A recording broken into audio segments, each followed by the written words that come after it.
Previously on Chaser. Who are you, Chico? I ain't seen you here before. For the last few hours, I've been called Chaser. Same name as the guy on TV.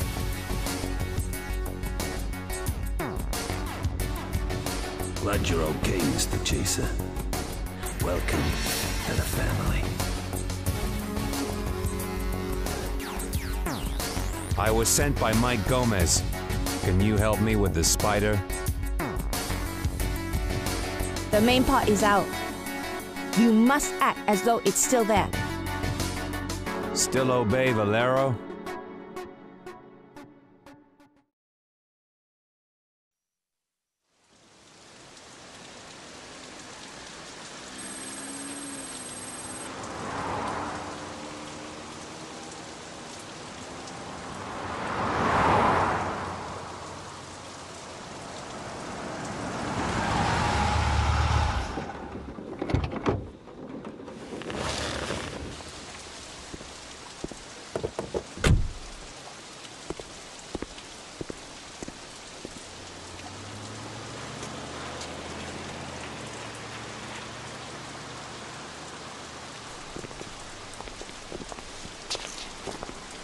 What's the point, Valero?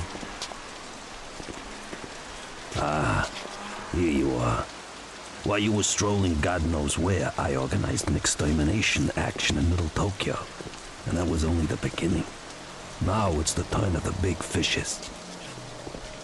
They never dreamed it would attack them again, and strike where it hurts most. The big dragon and his suite rented the top floors in the Harrison apartment building. Agawa and some of his people are holding up there for a few hours, enjoying a false sense of security. Your task is nothing less than the elimination of Agawa and the big dragon.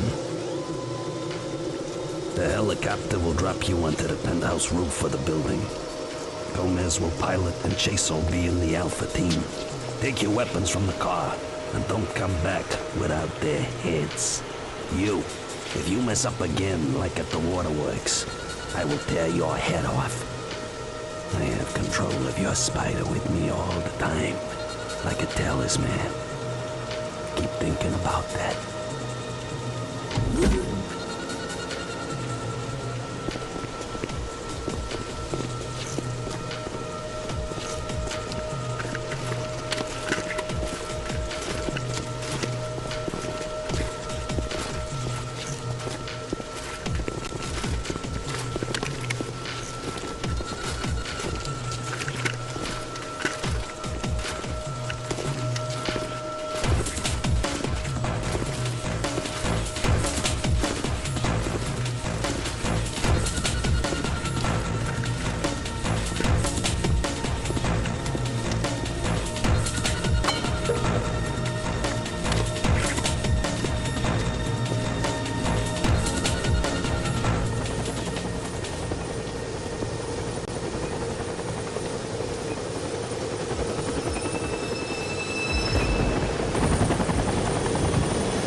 Chaser was in Little Tokyo.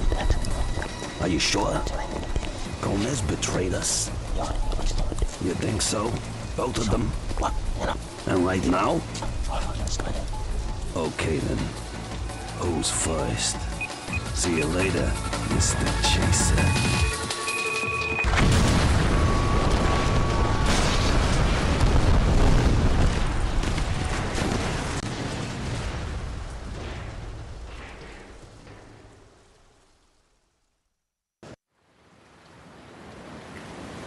Alpha Leader, do you hear me? Alpha Leader, Roger. What is it, HQ? What's your status? Is Chaser with you? Negative, HQ. Some of my people did not land in the defined zones. Chaser was with them. Alpha Valero is dead. Please repeat that, HQ. Am not receiving you well. I repeat, Valero is dead.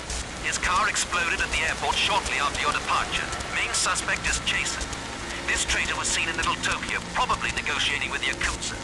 The attempt to activate his spider failed, so he probably had it removed. If any of your people spot him, dispose of him immediately. Understood, HQ. Dispose of Chaser. Alpha Leader, over and out.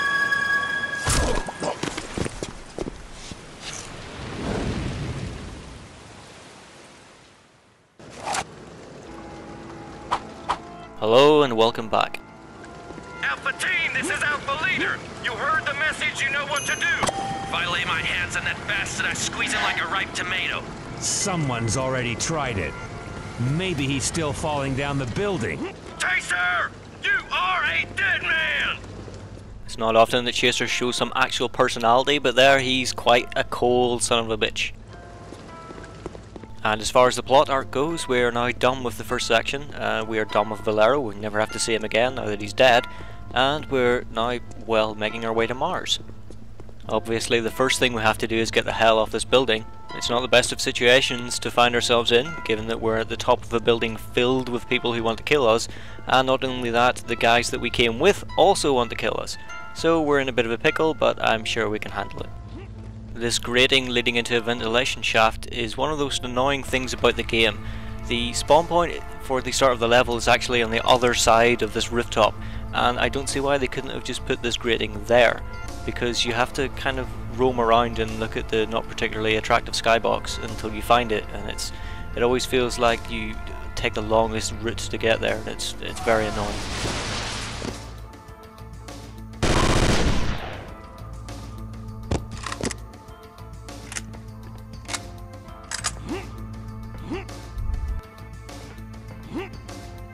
Here we are finally inside the building, and although it's not particularly clear, this little green light on the door, that's our targeted destination. It's just that we can't open the door, we don't have the tools, in air quotes, necessary to do that, so we need to go and find them. And if you might remember in the introduction cutscene for this level, Chaser dropped a bag on the roof, and that's what we're going to find. The decor in this level reminds me a lot of a Rainbow Six 3 Raven Shield map, but obviously not as pretty. Look at that!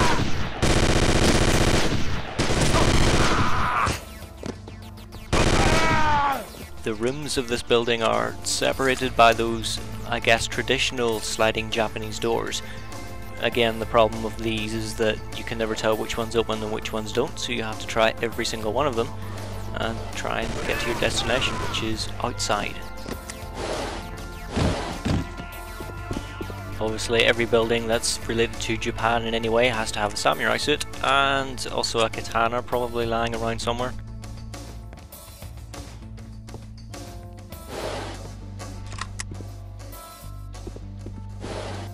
What are you...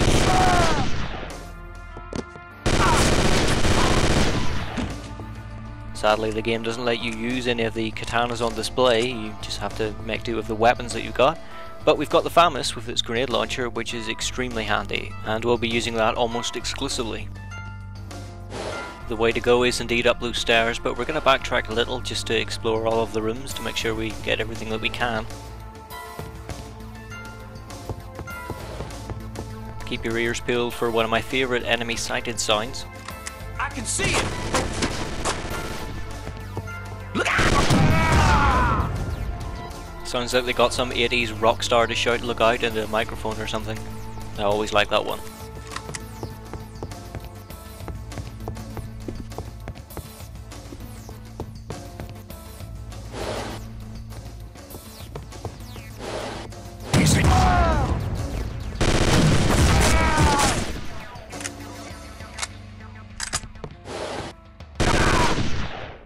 As you can see, we've got plenty of FAMAS grenades, so we can afford to be fairly liberal with them. The enemies also carry FAMAS, so it's not like we're going to run out of regular ammo at any point.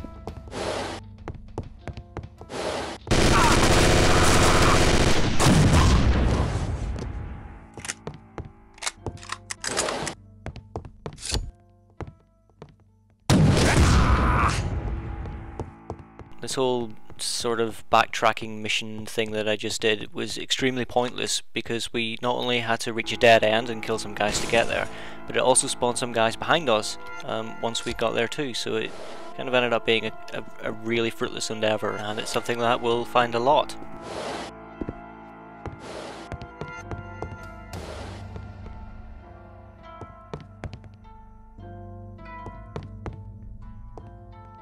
Over there at the crosshair is the bag that we're after, and I really wish at this point of the game actually had some sort of waypoint indicator on the HUD, because it's just useful. I never thought I'd really say it about something so obtrusive as a waypoint indicator, but still it's almost required. There he is!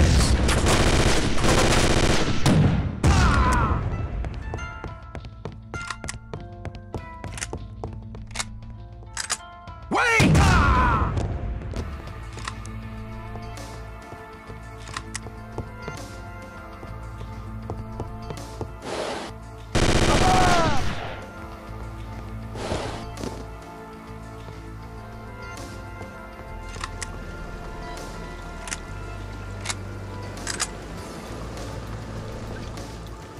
At this point we're done with the little Japanese house thing and we jump outside. If you're like me and didn't have any idea what you were doing first time round, you'll have missed the bag and have searched every square inch of this garden and found nothing, and then eventually stumbled upon it blindly and triggered this cutscene.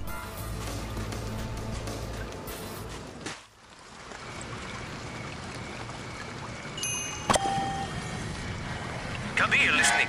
You probably know me. Yes, indeed, Mr. Chaser. Your face is quite well known, especially nowadays. But I confess I am curious as to where you got my talk card. Shimako gave it to me, before she was shot by Valero's people. Ah, yes. I heard about that. A tragic event. So, what do you need? I need to get to Mars. I will see. A talk card is a great thing, but less secure than I like. May I suggest we meet in person? When and where? In 3 hours, at 132 Reed Road. It's a warehouse of the company Portland and Sons. Will you manage it? I'll be there.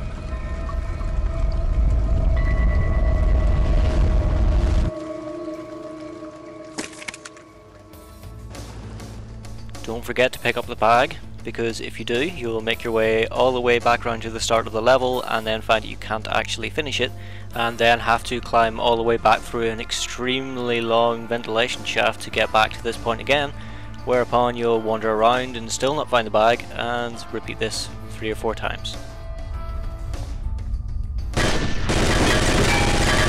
This grating is impervious to bullets but falls off when you touch it. Here's a bit of trivia. We are going to be inside this ventilation shaft for 40 whole seconds. Enjoy some of the music.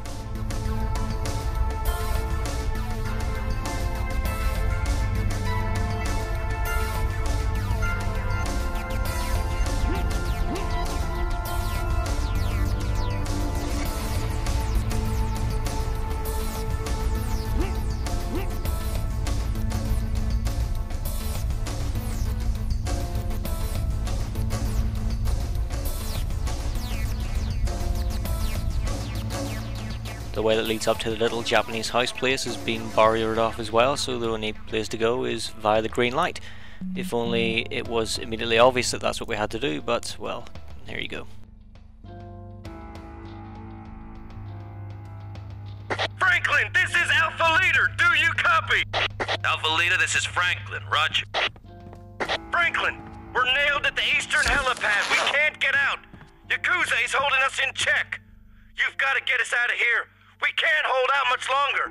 Sanchez and Vaughn are dead, and we will be too if you don't cut us out of this. Understood, AL.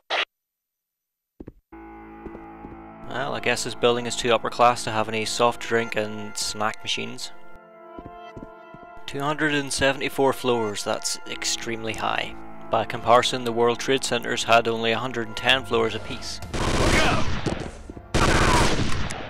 Go ahead! We're now pretty much in the bog standard hotel kind of area, and for a top floor it's got really shitty rooms.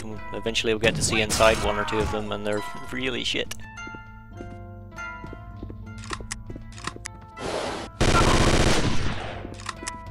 Look out!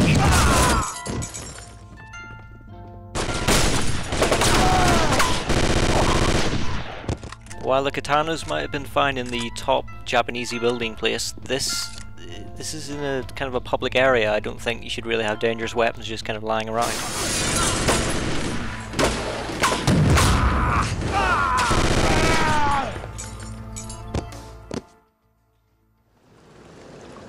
Franklin, you finally made it! We were short of ammunition. What the heck are you talking about, Al? I'm still en route, delayed by the security on this floor. So who the hell is with us here? A dead man. Get him! That's right, our one-time comrades landed on that helicopter pad and then probably got stuck there. That's how good they are without us.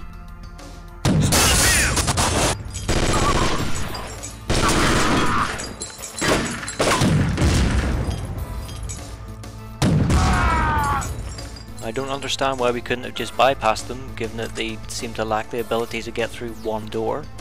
Probably best that we put them out of their misery.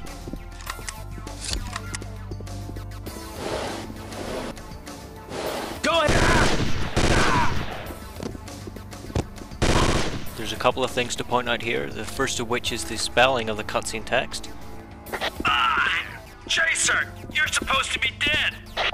I'll kill you! It sounds like I don't have much choice. You're a loser. Eat this. Now, I'm just going to pause things for a moment to show you this. The door that has the beeping noise is obviously going to blow up and clear away for us, but something special happens if you happen to not be looking at it at the time. Here's what happens when the explosion goes off normally. You can see that the door gets blown off the hinges and everything just kind of appears to be fine. And here's what happens if you happen to be not looking at the door. The geometer itself still gets blown off its hinges, but the glass within the door stays exactly where it is. So if you go away then come back, you've got little panes of glass floating in midair. Here's a simplified view of what's happening. Here we have the corridor that we're in, and this is Chaser. And over here we have the door that's going to blow up. Going all the way back to Doom, corridor-based levels are generally split up into sectors or nodes or leaves or that kind of thing. All that means is that a section of a level has been compartmentalized into its own little box. And what that means is when the renderer, or indeed any of the game object updating systems come along, it can just quickly discard lots of objects by just checking the surrounding box. So if you have 50 barrels in a room, then all you have to do is check the room and not each individual barrel separately. A good example of this is the particle effect that we saw in Waterworks with the steam pipe that only was activated whenever we were looking at it and not when we turned away. And it's the same principle here with the glass. Whenever we're not looking at the sector, anything inside of it is not updated, and that includes the glass. Now while the scripting event does call for the door to get blown off its hinges, that's fine, it's being told what to do and it goes ahead and does that, but the glass itself has been flagged to not update whenever it's not being looked at. And the same goes for the particle effect as well. And that's why the glass is still there whenever we go away and come back.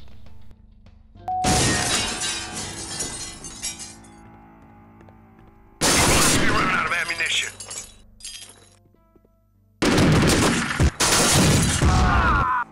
Go for the others!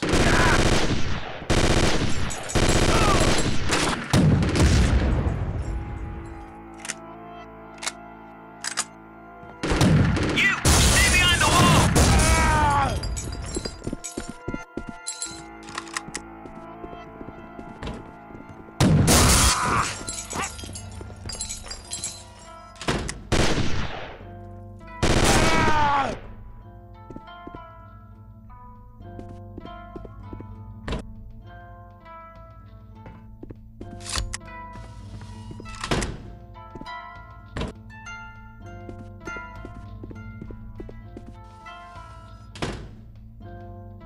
To get into the tennis court, we do have to go round the other way.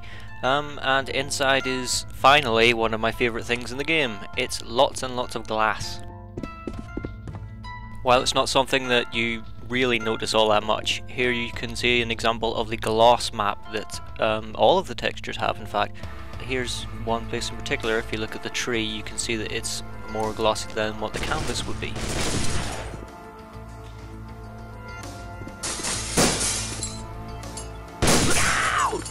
Similar to Red Faction Guerrilla's destruction mechanic, I find the glass in this particular game just as rewarding as that.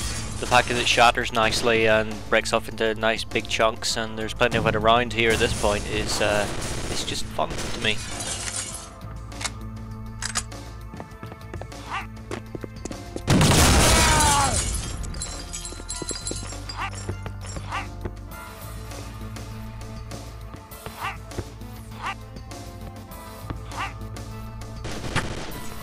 Strange thing about those guys that spawn behind us, you could very well carry on with the rest of the game without realising that they actually spawn there, because they spawn behind a door they can't get through, and they do have to backtrack all the way around that corridor like we did in order to get anywhere near us, but by that time we could have been long gone.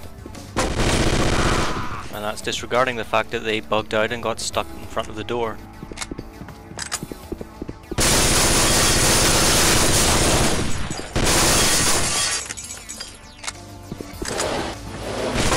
To us.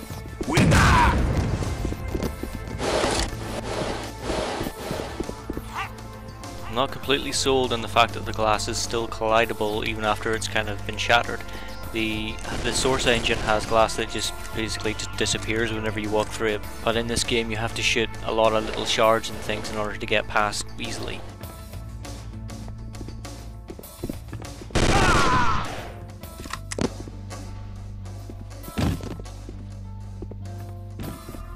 I think the level designer bugged those particular doors, and I think they're supposed to open in the same direction, but he must have missed that one. He's here!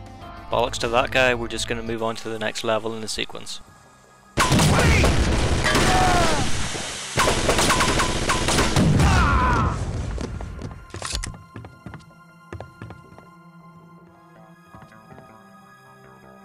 There's a strange bug with this door where if you use it once it immediately rattles the handle, and if you use it again it stops and waits for a few seconds before rattling all by itself. It's very strange.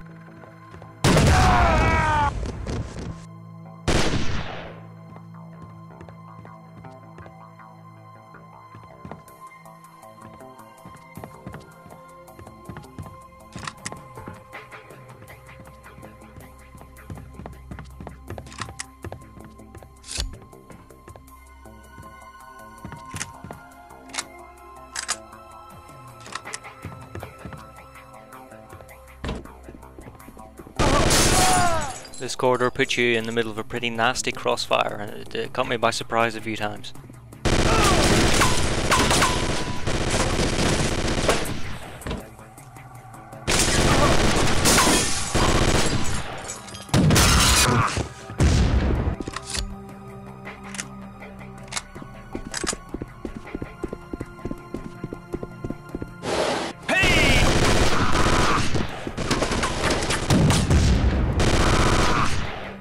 Finally we get to see inside the rooms, and you can see how crap they are. Who would willingly stay in that kind of room where people walking past can just look directly at you in your bed? Yeah. So this direction was a dead end, we need to just go back the other way.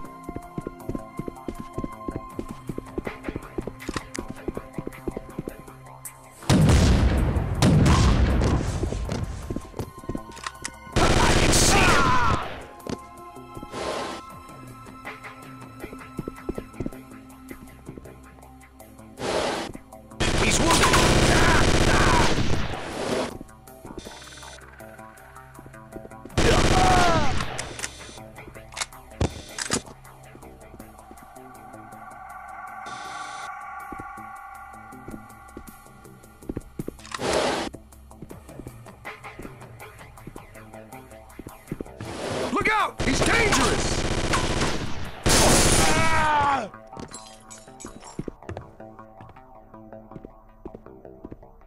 Through this set of double doors is a little foyer, and it's somewhere we're going to end up getting around to. We're just going to go around in the other direction to enter in from another door, but inside is the boss battle for this level.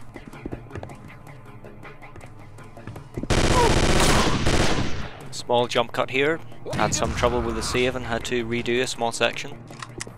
He's here!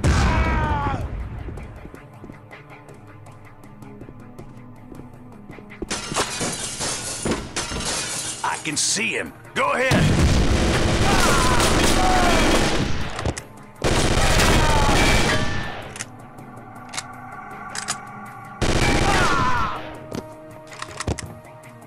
You'll have noticed that I took a total of 16 kills in that particular section. That is because you're supposed to go in the door on the right hand side, but you've got some guys shooting at you from down the corridor. The problem is that as soon as you open the door, there's some guys firing at you there and you're not in a very good position. So it was pretty difficult to find a reasonably safe way through.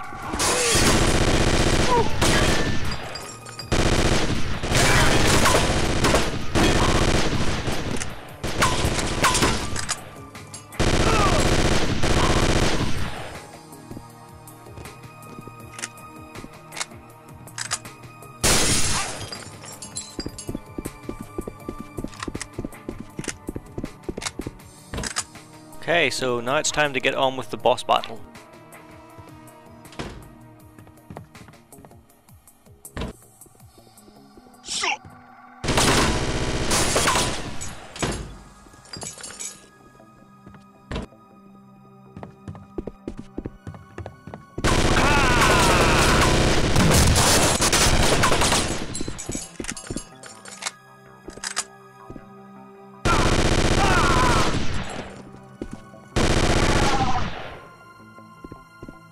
I remember it being a hell of a lot harder than it turned out to be there. I just got very lucky with finding Ogawa underneath the stairs, a couple of headshots and he was dead, and then the red dragon only took 2 clips and a grenade and he was gone as well.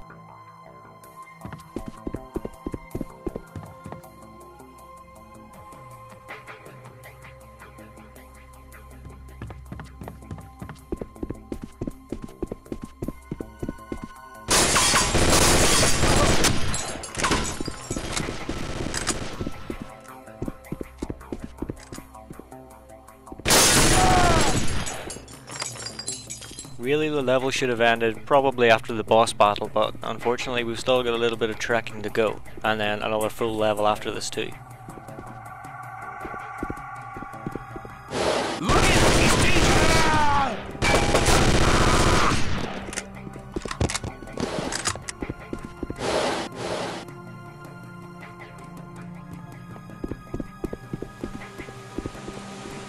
And through this door is probably my favourite room in the game, because it's full of glass.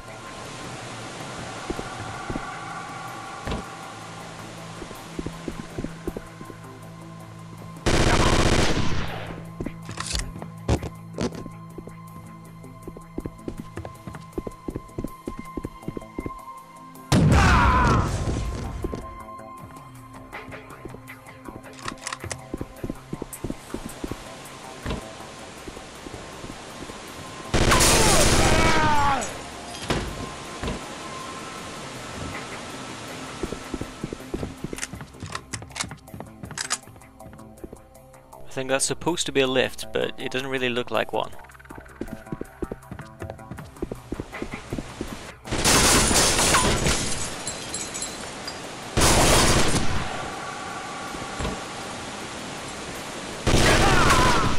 And now if you'll excuse me for just a moment.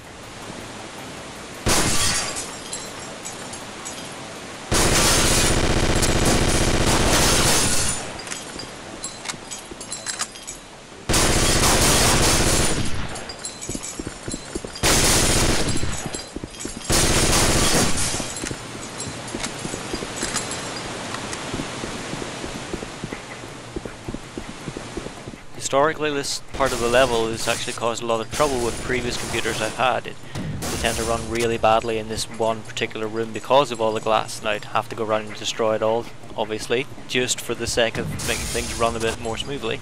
But this time, with Fraps running, it seemed to be just fine.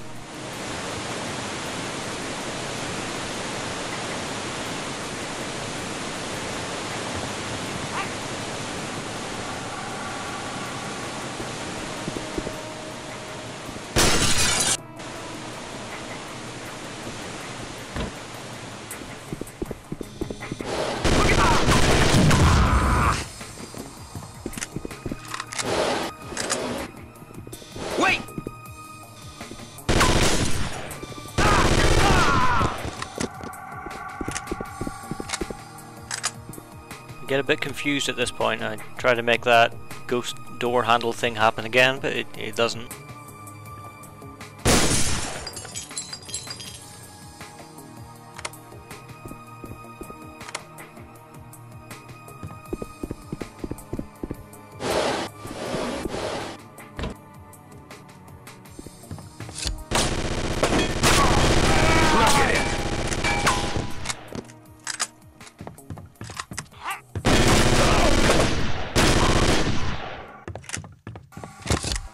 We've seen that sign once before in this episode, and it says emergency exit.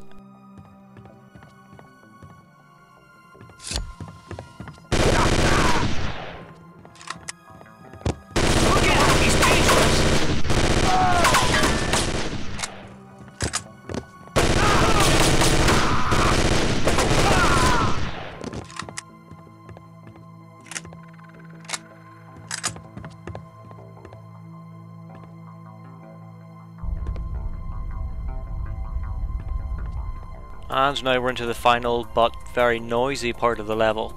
Basically, this is a very tall building, and in order to cope with wind shear and all sorts of earthquakes and that kind of ground tremor stuff, it has giant stabilizer machines sort of rocking back and forwards inside.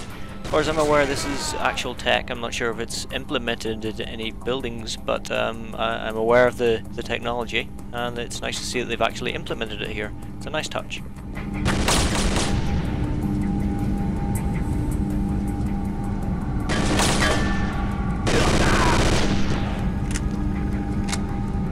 No matter how many times I play this level, I still haven't figured out the layout yet. I just kind of wander around and hopefully I end up where I need to go. But I remembered in advance that we're basically looking for a door, but we need to open it using a laptop, and it involves going through lots of ventilation shafts, so I guess you should be prepared for that.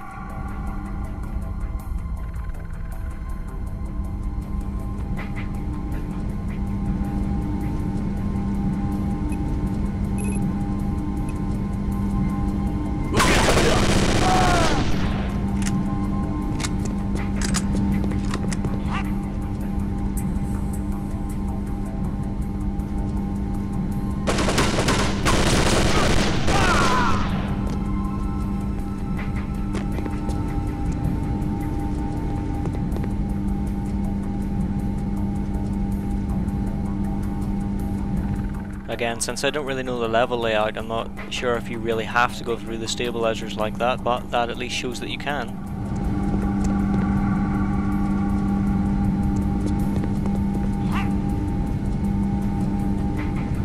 Second step for the level is just really find a way up top, and then you can scout around.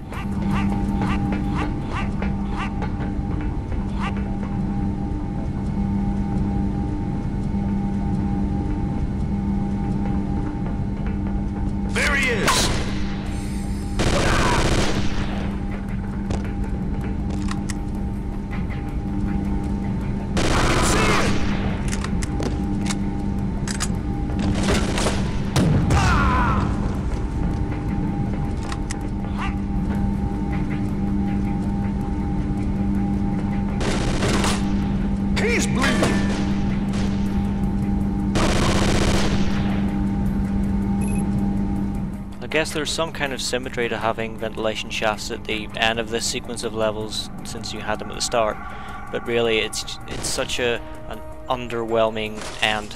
And the central section was actually fairly entertaining, but it just kind of really grinds out.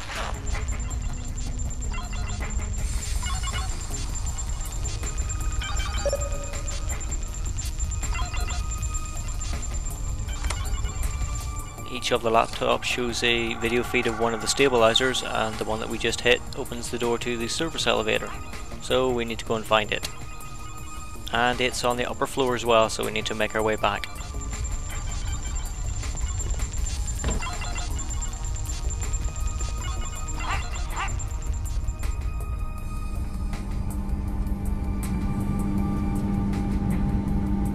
Drawing very close to the end of this episode. This level actually doesn't have an ending bridging cutscene. It just goes straight into a cutscene that feeds directly into the next level, so things will just fade to black once we get to the door.